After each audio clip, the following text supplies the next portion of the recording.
Echoes of Humans, Beliefs and Perspectives, Chapter 3, Judaism.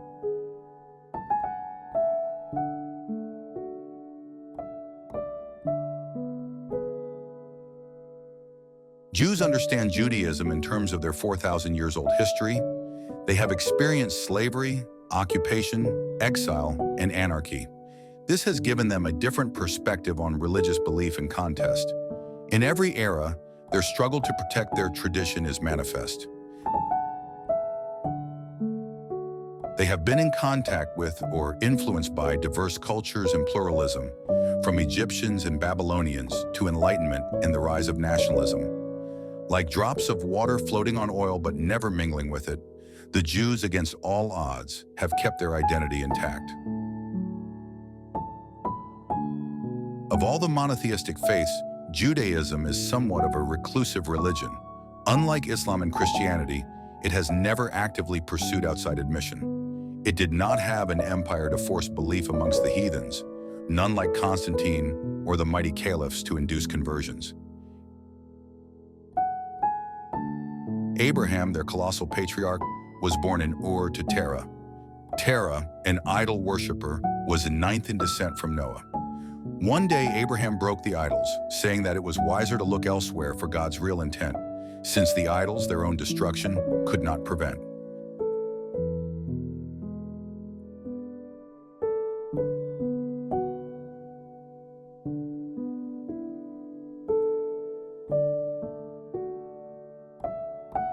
Brought before Nimrod, the king of Shinar, Abraham confessed his ideal and desire. The angry, godless king hurled him into spitting fire. God intervened and saved Abraham and asked him to leave the Chaldean land and go to Canaan, so that his true destiny he could find and understand. Of all the covenants that exist in the long Jewish recital, it is the Abrahamic covenant that sets the tone for future narrative. God promised Abraham and his descendants Canaan and a great nation. The believers marched with nothing more than their faith in that direction. God was circumspect before he made the far-reaching covenant. Was Abraham, the co-endorser, ready to be in the eye of judgment? To test him, God asked Abraham to sacrifice Isaac, his son. Seeing his readiness, Isaac was spared, and God's approval won. With Abraham, man's pursuit of one God truly commenced, a God through which family and tribal deities were distanced. In the abandoned state the Jews were in, this seemed somewhat necessary. Their rapidly growing predicament needed a mightily dependable sanctuary.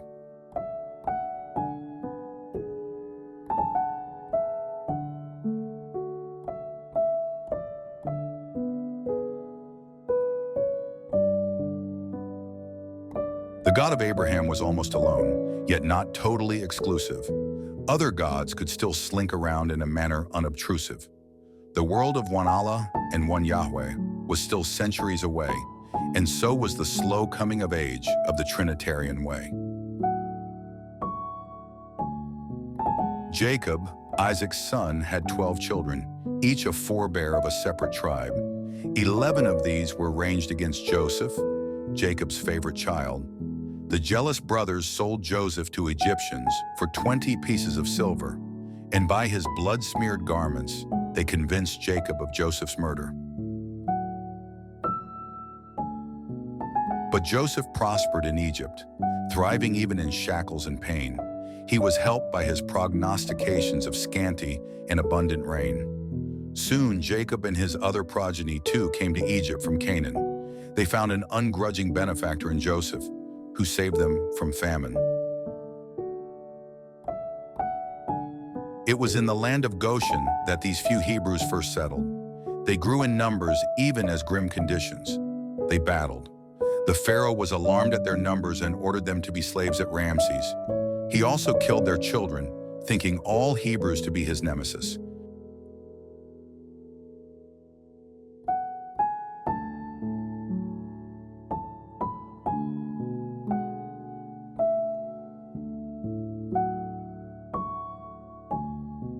One of the children, Moses, however, was rescued in a basket that floated on Nile.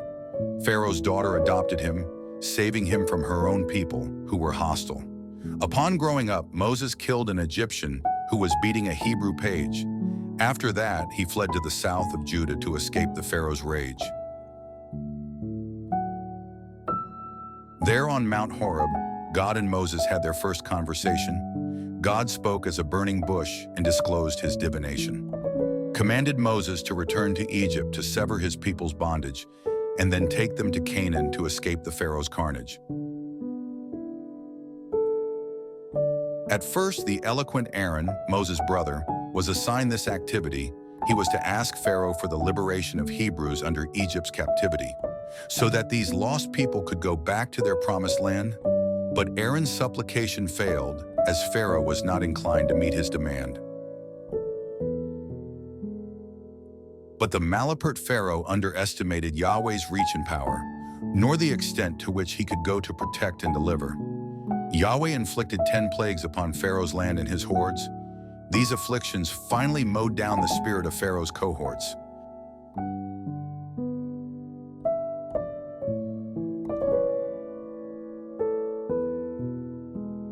The first of these plagues was when Yahweh struck at the waters of Nile.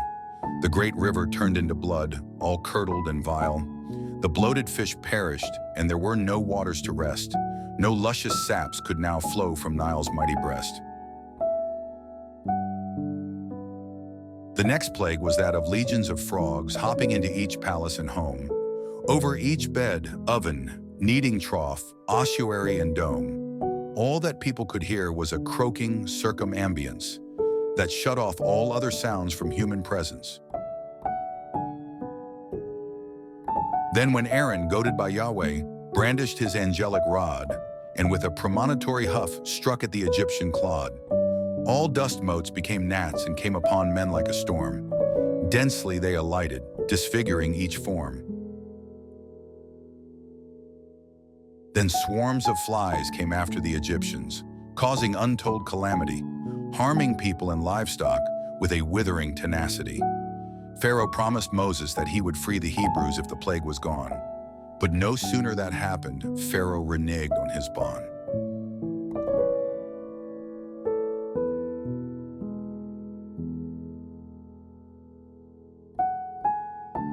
Then a savage pestilence struck the land of Pharaoh and its barns, harming horses, camels, donkeys, and goats in their farms. Their livestock vastly reduced, the Egyptians were a terrified lot, but the arrogant Pharaoh could not see with what else the future was fraught. In the presence of Pharaoh, Moses took a handful of soot from a furnace and tossed into the air for it to transform into a curse. The baleful soot descended and caused heart-rending cries as festering boils erupted on the entire population alive. Then proclaimed Yahweh to Pharaoh, "You must free the Hebrews from servitude or risk further catastrophe in the ongoing feud." Yahweh then sent the most destructive thunderstorm that could ever descend. There was thunder, hail, and lightning end to end. The plague of locusts made the Egyptians cower and quake. It covered the land in a brownish rug, causing all around dreadful ache. It devoured the remnants of whatever was left after the hail, and filled the houses of people with its ravenous trail.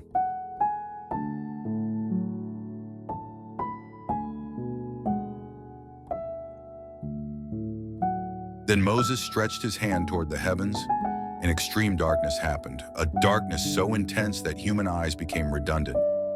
Pharaoh offered to let the Israelites go if they left their livestock behind, but that was not possible since without cattle, all rituals were begrimed. The last plague death of the firstborn was the most brutal of all. There was wailing all around, as this no one could forestall. The firstborn of all, of Pharaoh, of slave girl, of cattle, were struck. Body after body tumbled as death ran amok. Then began Exodus, one of the most abiding tales of human race, a journey of hopes lost and won, of ordeals and deliverance, of abandonment and false gods, and of 40 years in wilderness, and finally a revelation and a faith to ease the nagging homelessness. From Ramses with gaunt faces, the Hebrews took their first step. Yahweh led them during this fateful journey by providing his help. As a pillar of cloud during the day and as a pillar of fire at night, through Succoth and Etham, they eventually had Red Sea in sight.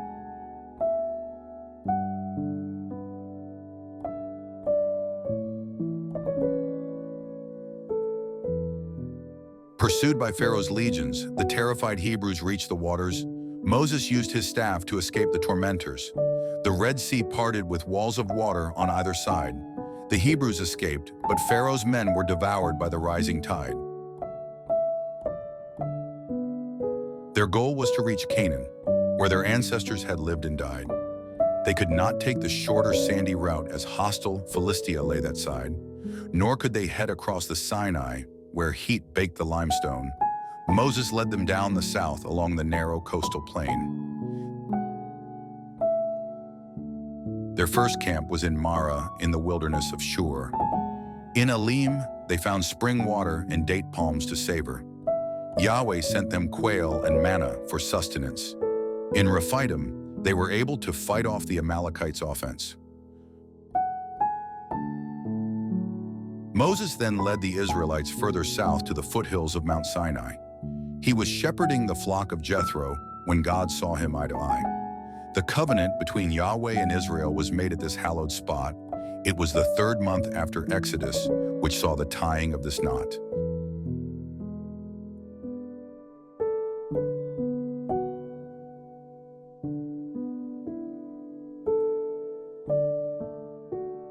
As the covenant was being made, God discussed with Moses questions of might and right.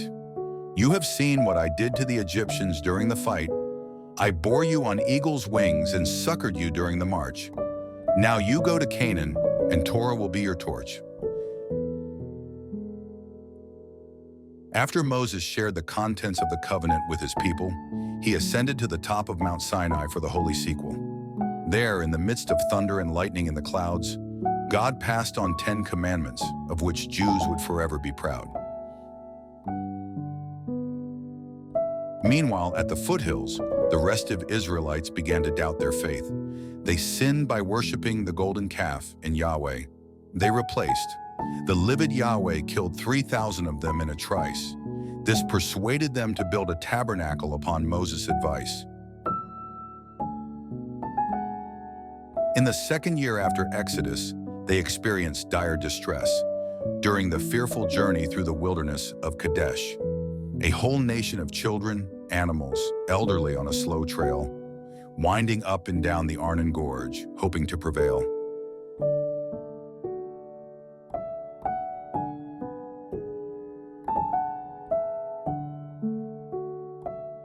In the final lap, Moses led the Israelites through the desert of Paran.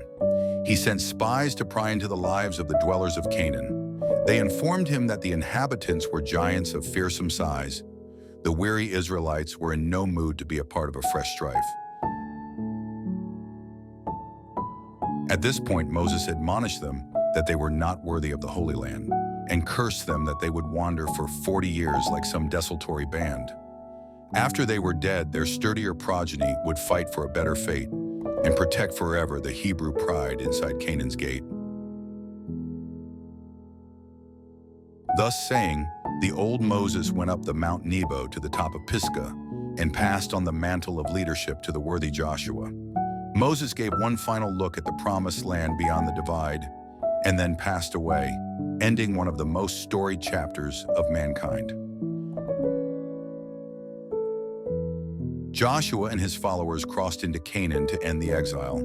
Foreshadowing later monarchy, Joshua became judge of the tribe. He shared leadership with priest Eleazar and other tribal chiefs and attempted to hold people's fealty to the covenant's beliefs.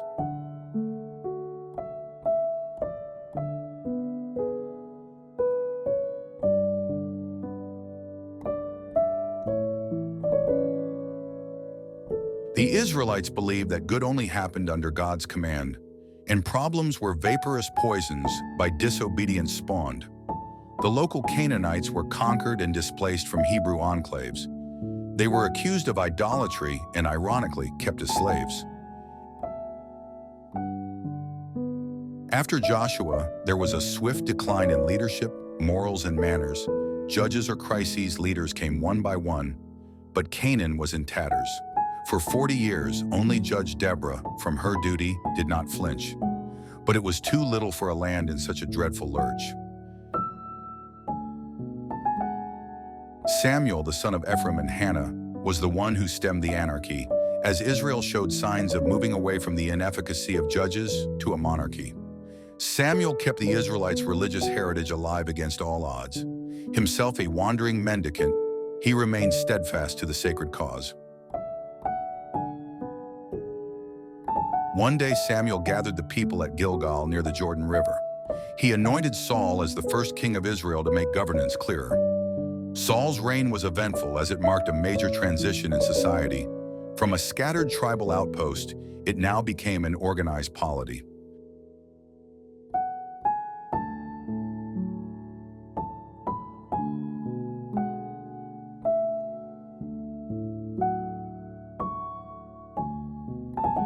Upon Saul's death, David, the writer of Psalms, became the king. He conquered the Jebusite Jerusalem to widen the territorial rim. He planned to house the Ark of the Covenant in Jerusalem to give it greater sanctity, but was thwarted by Nathan the prophet, who exposed David's adulterous propensity. It was left to Solomon, David's son, to build the temple at Jerusalem. It took no time for it to become the main place for Hebrew prayer and pardon. It became home to the Ark of the Covenant, replacing the old tabernacle. Later, its destruction and rebuilding would become the centerpiece of many a chronicle. Solomon was the last ruler of the kingdom before it split into two. 10 tribes formed the northern kingdom to seek their fortunes anew, and 2 tribes made up the southern Judah to reset their course. Grievances over corvée played a major role in this political divorce. This juncture also marked the beginning of the long prophetic line. Though Nathan had appeared before in David's time, the road to monotheism had begun earlier with the Yahweh-centric worship, but it was only during the Babylonian captivity that it became a defining concept.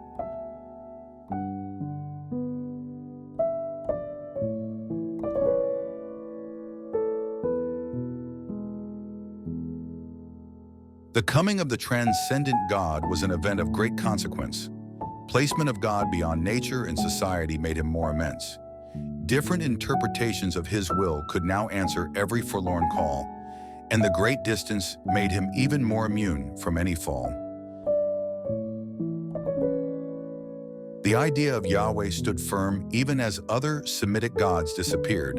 He did not need a companion to be adored, worshipped, or feared. Nor was he contemptuous of humans as Marduk, the Babylonian deity. Yahweh saw in erring humans an ultimately redeemable entity. The Hebrew prophets lived and revealed in the middle of the Fertile Crescent. The arc of land between Nile and Tigris had a hospitable environment. Here, the fertile soil and fresh water could support a larger population. Civilizations like the Sumerian and the Assyrian had also emerged out of this location. A few key themes dominated the age of Hebrew prophecy. First, the recognition of Yahweh as the sole law-giving authority. Second, fidelity to the covenants and the rescue of Yahweh from Baal. And third, the prophets railed against the power of kings who held people in thrall.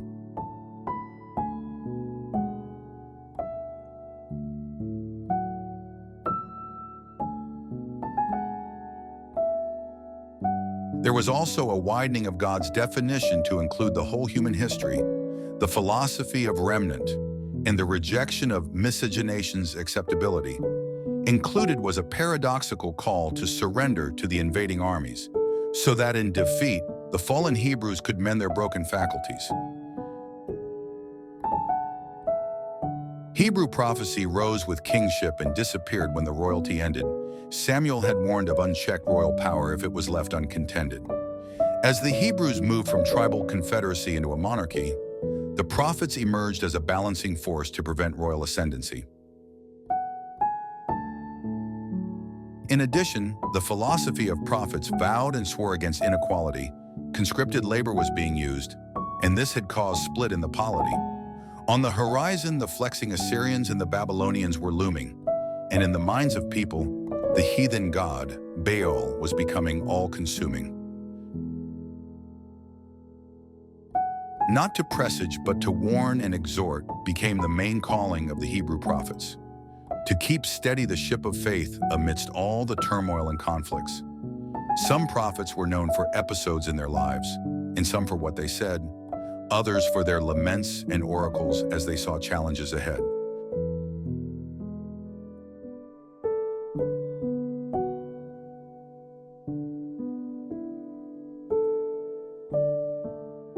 Hebrew prophets were different from the prophets of other faiths. They were much more inclined to upbraid the community during their prophetic phase. In their view, the supreme lawgiver was Yahweh and not the king, unlike elsewhere, where the king was the lawgiver and God was only for blessing. Between Joshua and the monarchy, there were 200 years of the judges. These were often charismatic community leaders who acted as bridges. Some were socially marginal. Jephthah was the bandit son of a prostitute, and some, like Deborah, were known for prophecy and fortitude. The general temper of these 200 years was one of sin and redemption. The fidelity of the people to Yahweh was deeply suspect in intention. When punished, they would rush to Yahweh, vowing that from sin they would abstain. The judges would temporarily rescue them before they would sink again. In human history, the era of Hebrew kings and Hebrew prophets is a unique overlap, an eventful age of wisdom and wile, of prophecy and cant. For every king, there was a prophet to call him into account. The prophet would stick the covenant in the king's face to daunt.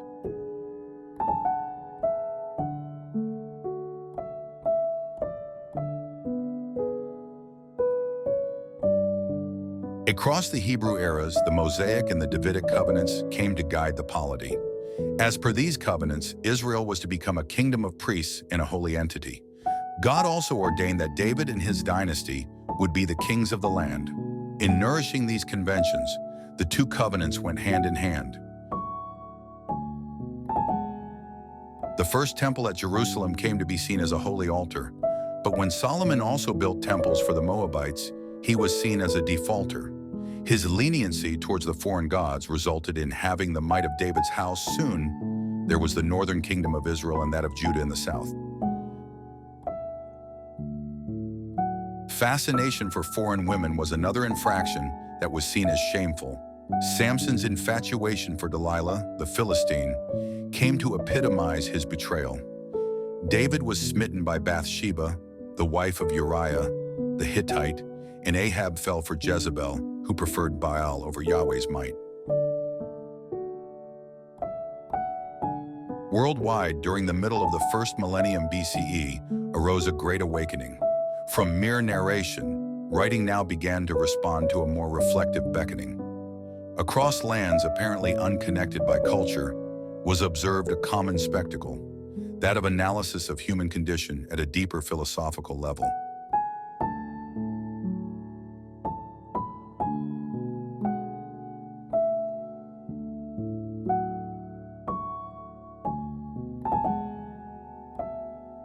This came to be called the Axial Age, which laid the foundation of modern thought, from Socrates and Plato in Greece to Zoroaster, who in Persia taught, from Confucius and Lao Tse in China to the Hebrew prophets in Judah, from the mysticism of Upanishads to the Four Noble Truths of Buddha.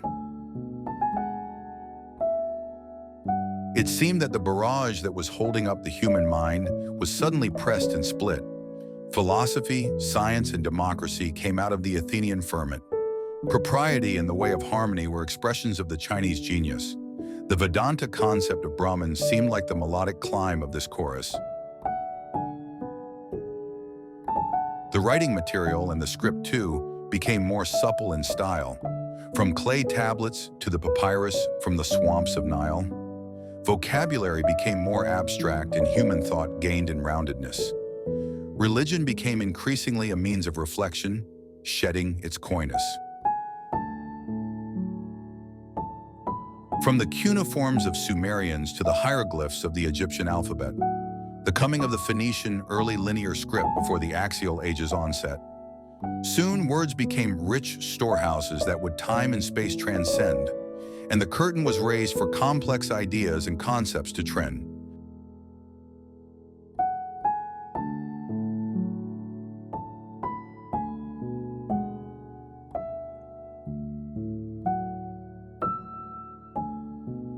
There was also a sense of belonging to larger realities, a new pondering over the purpose of life and its possibilities.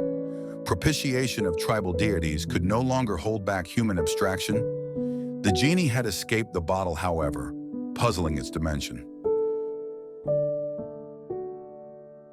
Just before the Axial Age, Elijah from the Northern Kingdom had prophesied, with the ideas of God's transcendence and eschaton, he had remained preoccupied.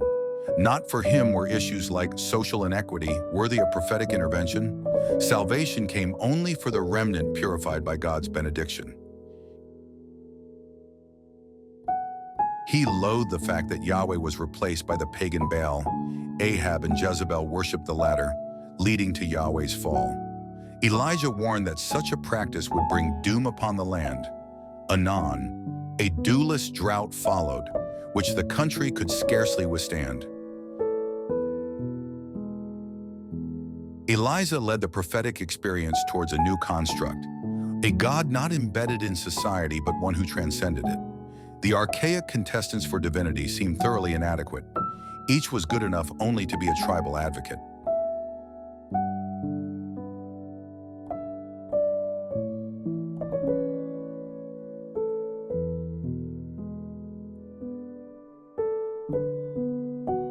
Prophets became the standard bearers of the Hebrew tradition in the covenant. In Judah and Israel, they spoke whenever a crisis required judgment. There were Amos and Hosea during the Assyrian crisis in the north, and during the temple destruction, Jeremiah, and in exile, Ezekiel came forth.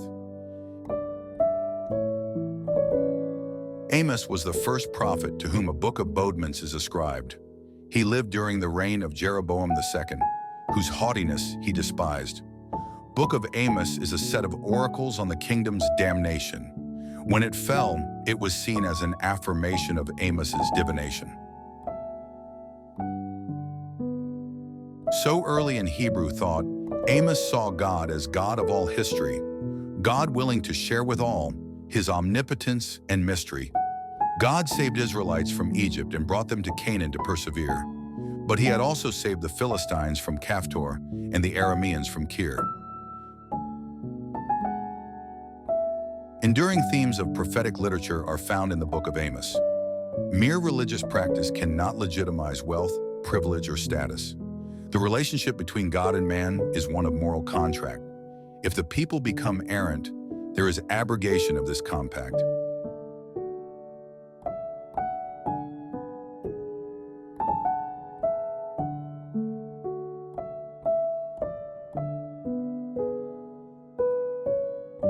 The eloquence of Amos was like an echo from some mighty belfry. He said that the rich in aromatic unguents are ready to sell out the needy, barter the righteous for silver and push the afflicted out of the way, make the humble walk a twisted course without any compunction or dismay. Amos set a plumb line for the Jewish race to measure its rectitude. Successive rulers failed to serve the people because of their own turpitude. It was if someone fled from a lion only to be confronted by a bear, rested hand against a wall but was bitten by a snake there. The pages of Hosea are filled with unrelieved gloom. He saw God's will even in alien Assyria, seeking Israel's doom. He suggested inaction against Assyria and submission before the inevitable. To oppose this act of Yahweh's wrath would be with faith not compatible. Hosea saw Israel as an adulteress in abandoning Yahweh for Baal. He condemned this spirit of whoredom that held it in gratified thrall. He married Gomer, a promiscuous woman, to demonstrate his analogy to Yahweh's embrace of Israel despite the latter's depravity.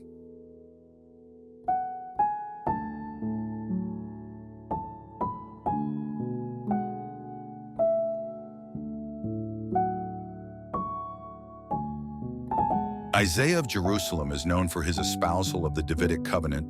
Yahweh was the universal king and the Davidic dynasty, his regent. Isaiah defended inviolability of Zion and idol worship. He disdained, he chafed at people bowing before what the human hands had stained. Throughout Isaiah, we see tension between God's justice and God's mercy. God's justice considered the Israelites guilty and annihilation worthy. The only part deserving of clemency was a remnant that was awakened. This could help in regrowth, just like a stump when an oak is felled. Jeremiah of Lamentations fame prophesied during the period of the fall of the temple. He viewed all things from the perspective of covenant's example. His prophecy was rooted in Exodus, cathartic suffering, and the wilderness tradition. He was a proponent of free will that precluded all predestination. Like Hosea, Jeremiah too advised the Hebrews to submit to an invader, the king of Babylon.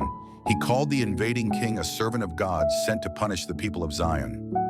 Judah must atone for its sins through suffering, exile, and defeat.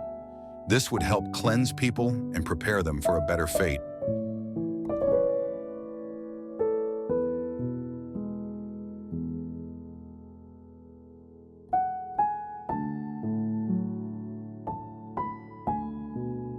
But the people rose against Jeremiah just as they had once spurned Moses' writ. Moses had been cast into water, and now Jeremiah was thrown into a pit. In anguish, Jeremiah wished his mother's womb was his grave. He called Yahweh a deceitful brook whose waters had failed. The destruction of the first temple was the darkest moment for the Hebrew people. A faith, though not fledgling, was completely dependent on the great temple. Now there was no Ark of the Covenant, no genealogies, and no seat of mercy, no place for sacrifice to atone for sins or seek succor when feeling unworthy. Ezekiel prophesied during the exile in Babylon, and his indictments were severe.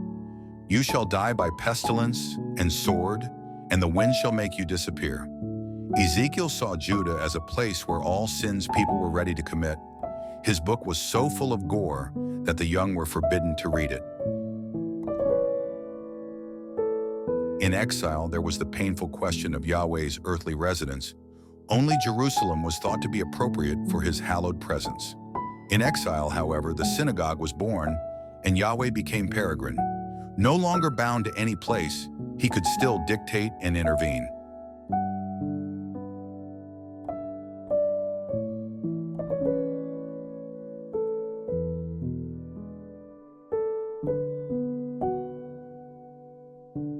Ezekiel rejected the idea of punishment across the length of man's descent.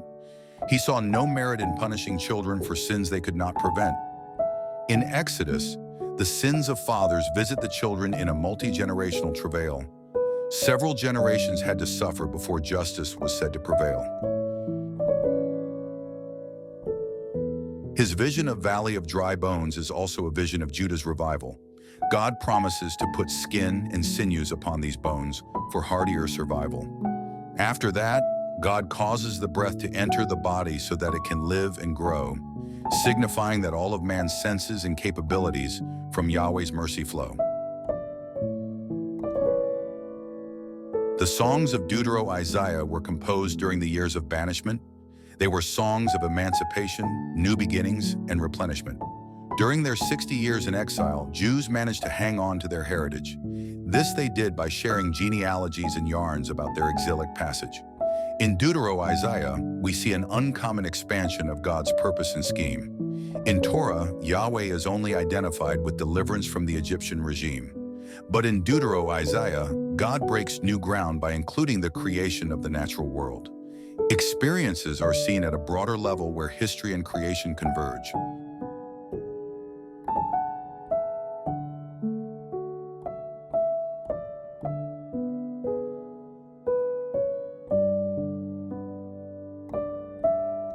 This Isaiah saw righteousness resting in God's holiness, not in the mighty decrees of covenants or in Zion's sacredness. The evolution of monotheism, which started with Abraham, now appeared unsurpassed. Besides me, "There is no God. I am the first and I am the last." The faith of Jews came to be called Judaism after the Babylonian exile. Many had felt that without the Holy Land, divinity was futile. Judaism now made the unrestricted God its ubiquitous preserver and showed its loyalty through laws, rituals, and priestly fervor. After the exile, Judah, a foreign satrapy, was ruled by a priestly elite that remained faithful to the covenant in all its mystique. Idolatry, the great sin of ancient Israel, was consigned to oblivion. Yahweh was restored and Baal dispatched from the region. The post-exilic prophets wanted the community to regain all that was lost. Haggai longed for the reconstruction of the temple with Darius' support. Ezra ranted against the mixing of the holy seed with the common seed, prohibited all exogamy so that only the purest could breed.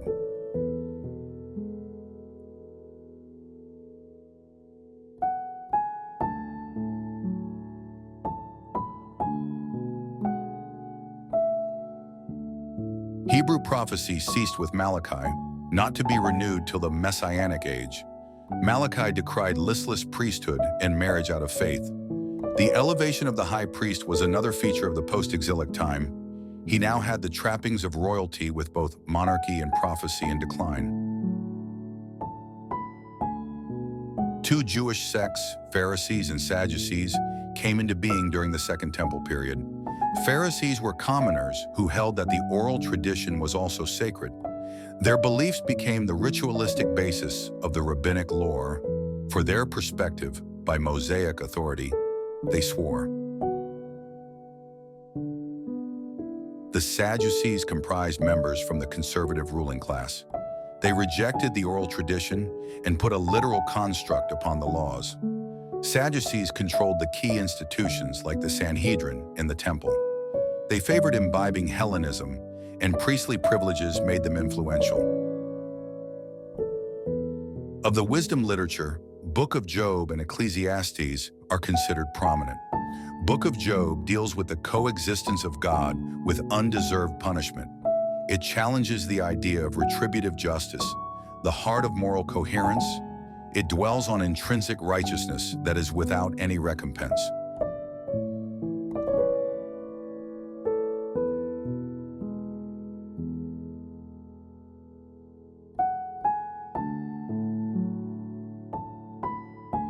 Job is prosperous and righteous, but his world is suddenly torn apart. His children and cattle are killed. This leaves him weary and distraught. While he holds on to righteousness, he questions God on this persecution. As per the rules of biblical piety, he should not be visited by such an affliction. God asked Job not to think of justice only in terms of human home and hearth. "Where were you when I laid the foundation of the earth, hemmed the heavens with horizon and hung the celestial weights, and created life forms in mud and sky with different attributes?" Job confesses his ignorance about knowledge that overarches human condition, of things that lie beyond man's limited grasp and recognition. The way the dice is rolled, suffering and redemption come at their own accord. Not every action and its aftermath balances on the chessboard. Of justice, it must be said that there are two types that rule the earth. One is human justice that strives to deal with mortals and their worth. This keeps the unruly elements of society in some kind of check, enabling the species to function with bearable strife and regret.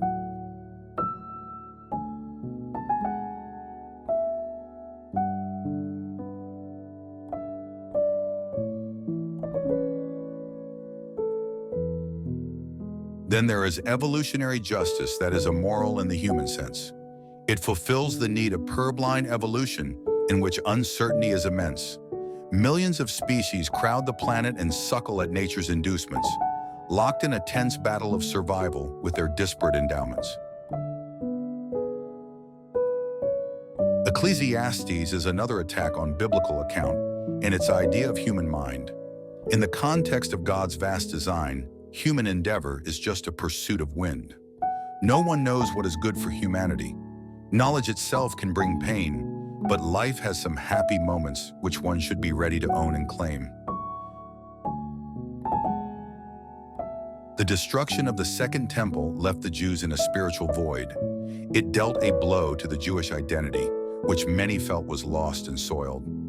Looming ahead of them was a displacement of continental proportions from Iberia to Northern Europe, an unending dispersal of brooding mourners.